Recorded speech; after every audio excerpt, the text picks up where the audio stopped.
So what has been really hurting them, that they cannot speak to anyone because the teacher told them, you're not allowed to go and speak to your parents about these things. Yes. So I feel we really need to do something with the youth, which are the older youth, to start communicating with them. Thank God we have Rebecca, who is at the university. I would really like to do something there, and also for the younger ones. And we have to remember one thing: they are tomorrow's police officer, prime minister, lawyer. So we need to invest in our youth. So welcome to the Coalition for Marriage YouTube channel. This week we're talking about the very, very interesting case and the interesting place of Malta. And there's a wonderful organisation has been founded there, and I'm going to talk to some of the founders and the people who are running it now. But just so people who are tuning in know, Malta, population just over 500,000.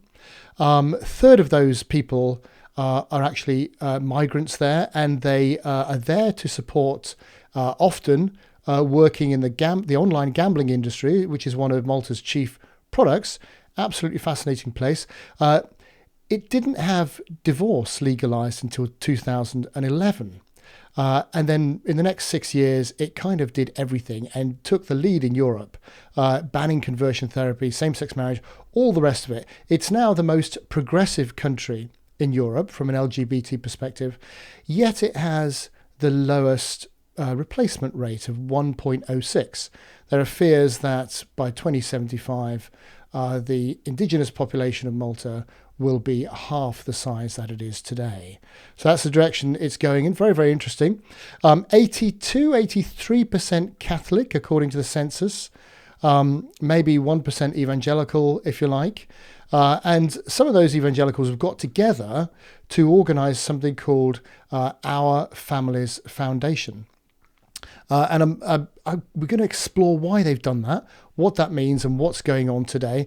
I wonder, those of you who are on the Zoom call, could you take it in turns, maybe introduce yourself, tell us what you do for the organisation, and then we'll dig back into why and what the organisation's about. Margaret, let's start with you. Thank you very much, Dr. Tony. Yes, I'm Margaret Grech, and I am president for Our Family Foundations. My husband is vice president. Great. All right. Well, welcome, Margaret. Rebecca. Hi, yes, I'm Secretary General for this foundation. My background is education. I've been teaching at the university around 13 years now, and I'm currently heading a department. So, this is very much aligned with the objective for Malta, because at the end of the day, I think what I feel is that our youth have to solidify, have good families, strong foundations, and eventually grow, to take over Malta, because they are our generational investment. So if any ounce of investment in our youth will surely pay off in the end. And that is how it works in my head. Yeah, and the irony is that Malta has got some of the, I think the oldest man-made monuments on the planet. So, and it's gone through an awful lot in terms of all sorts of people have invaded it and tried to conquer it, but the Maltese people have survived. It was once the most bombed country on the planet, but it seems to survive. Yet the thing that's getting it is from within.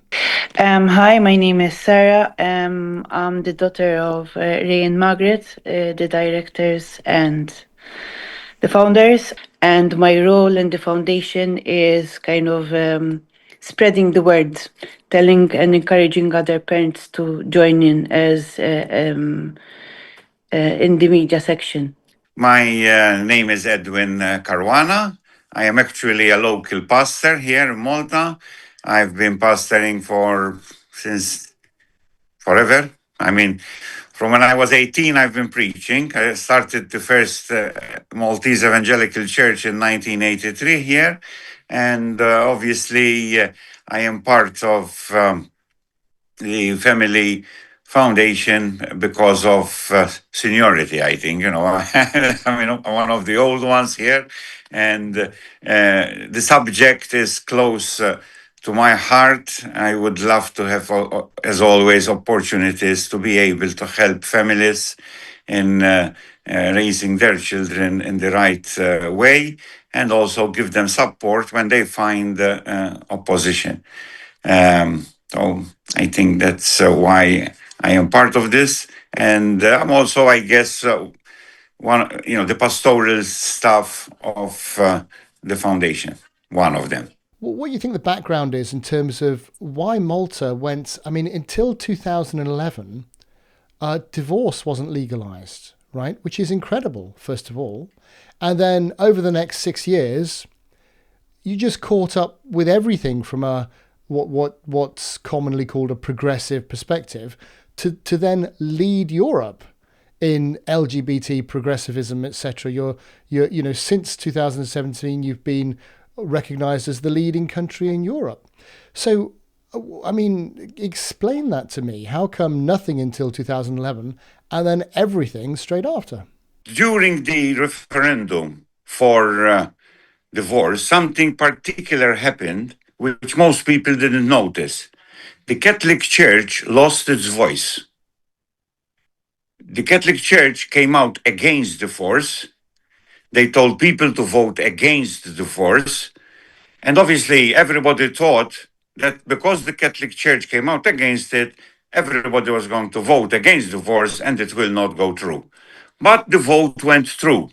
Since then, the Catholic Church kind of has hesitated speaking out against anything because they know that people are not listening to them anymore and they've lost their voice. And I think that gave the government the push to say, oh, it's our time now, let's go forward with our agenda because the church is no longer able to oppose us.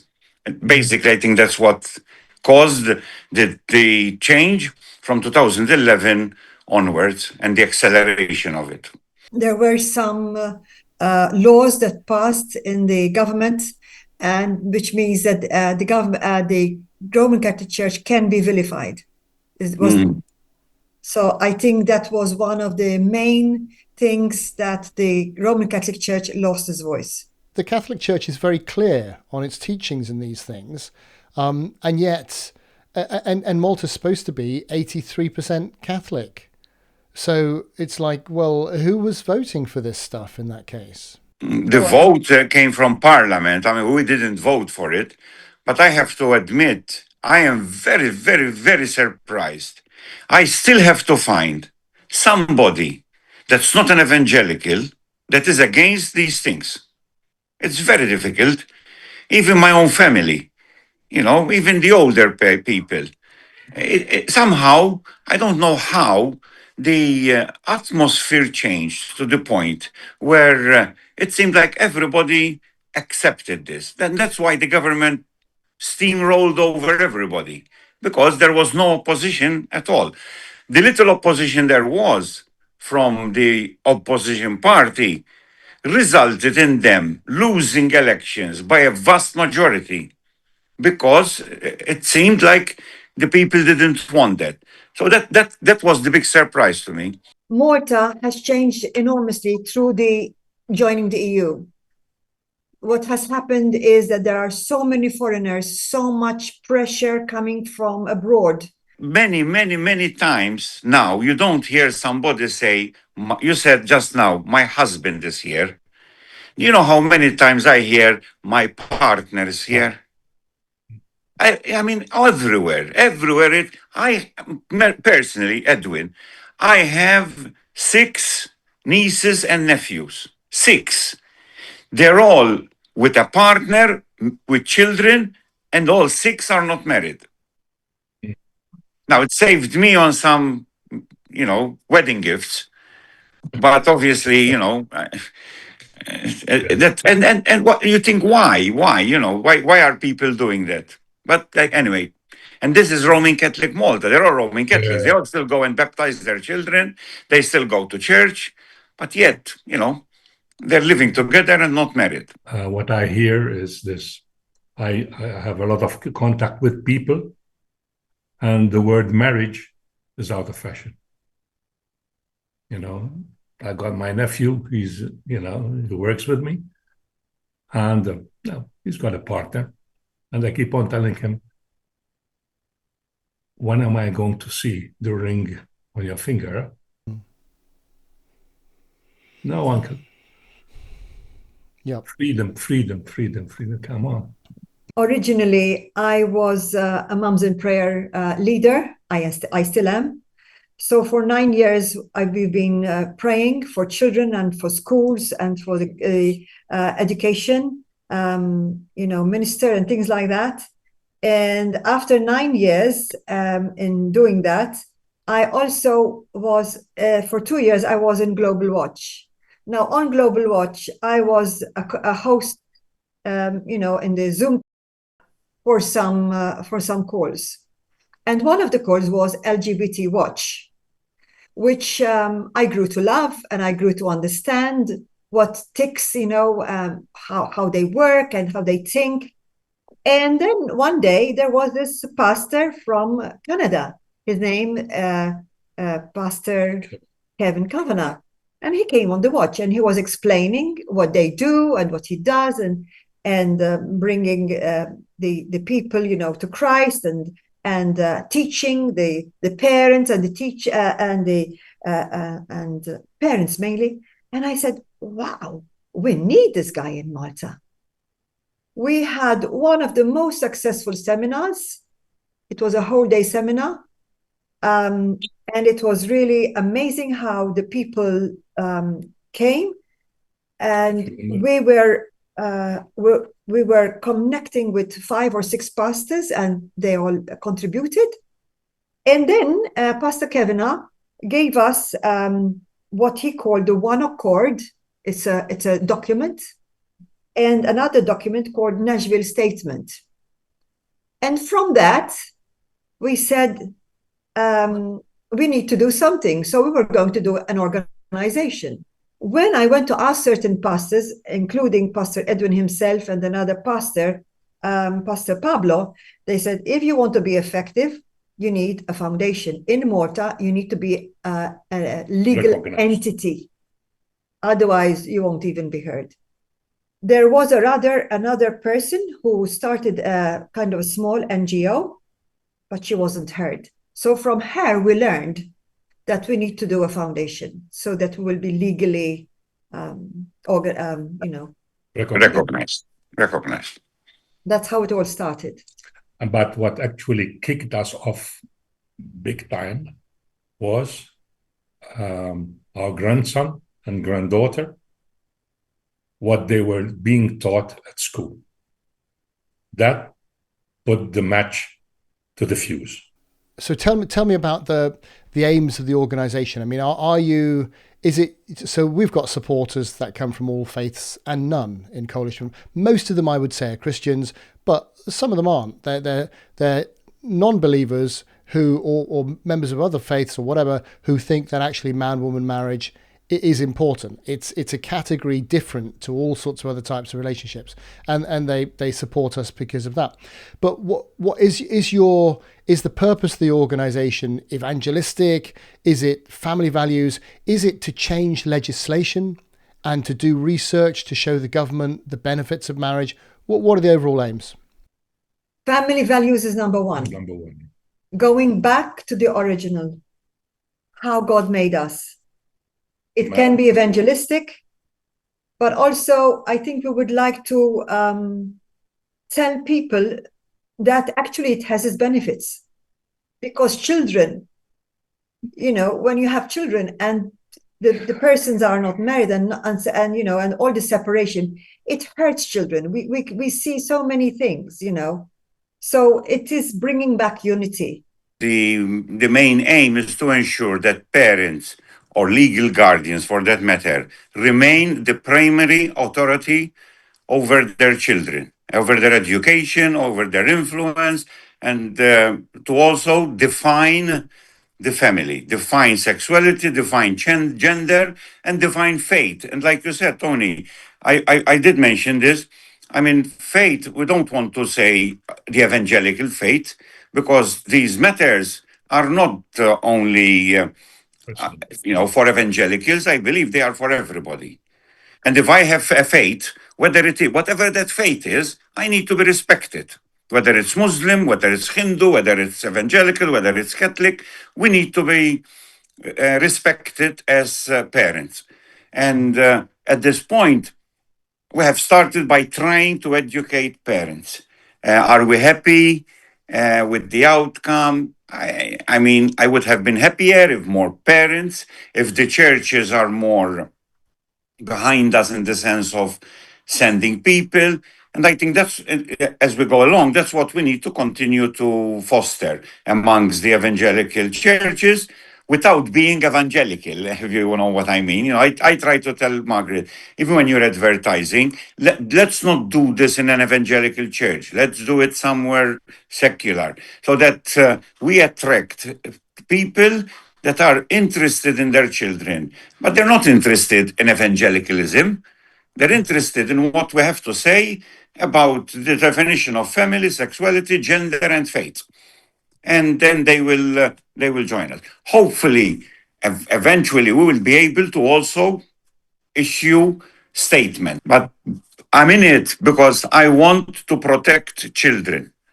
You know, I want to protect children. And I hope that what has happened in some places, like recently in Italy, I heard where they're saying, hey, we're not against gender issues, but the place to teach these things is not young children. Let's keep them safe from that. And all of the social science around the world is on your side. Yep, the majority of the social science is very clear that growing up with your biological married mum and dad is the thing that makes a big difference to a child's outcome. We know that the happiest people in the world statistically are married people with children, with biological children. Now that's not to say sometimes it doesn't work out, and sometimes you have single parents because things happen and all, but that doesn't deny the statistics that on a population basis, marriage is better for adults, it's better for kids, it's better for societies, it's better for the economy, it's better on every measure. You may not have heard of a guy called J.D. Unwin, who was an anthropologist, so he studies societies, and in the 1930s, he was in Oxford and in Cambridge, but he produced a big, thick book called Sex and Culture, which was the analysis of 84 cultures across time and across geography. And he asked the question, why do some cultures grow and flourish, and why do some cultures disappear? And he wasn't a Christian or anything like that, but he came up with 3 observations. And he said, well, look, when a culture loses the idea of premarital chastity, saving sex for marriage, when it loses the idea of postmarital monogamy, so actually it doesn't matter, you sleep with anybody you want to, you get married as many times as you want, and or not at all, and when it loses the idea of the worship of a deity, whatever you call those things in that culture, it's got 100 years left before it ceases to exist. And according to his map, our culture now, our Western culture, is about 70 years through that 100 years, which is really interesting. If you look at it, you're the most progressive country in Europe, and you've got the lowest replacement rate in Europe. You're literally disappearing. The peer pressure is very, very hard. Being a Christian or having parents who are married and together is like fighting all odds. When Pastor Kevin came, we also we opened a group with the younger generation. It wasn't the youth as such, it was like 16 and younger. And it was amazing how at first they were kind of very closed up, and how they started to open up, because finally they found a safe space to discuss what has been really hurting them, that they cannot speak to anyone, because the teacher told them, you're not allowed to go and speak to your parents about these things. Yes. So I feel we really need to do something with the youth, which are the older youth, to start communicating with them. Thank God we have Rebecca, who is at the university. I would really like to do something there and also for the younger ones. And we have to remember one thing: they are tomorrow's police officer, prime minister, lawyer. So we need to Society. invest in our youth, in our And if I may add Yeah. one thing about what we were speaking about before. In my younger days, the Maltese families were big families with 11 and 12 children. And those people who were born in those times now are grandfathers and grandmothers. And it hurts them to see that the Maltese society is gradually fizzling away. At the moment, there are more foreigners than Maltese, and it's getting smaller as time passes. Yeah. And that's another big thing about families. So good strong families don't need big governments, because they look after themselves.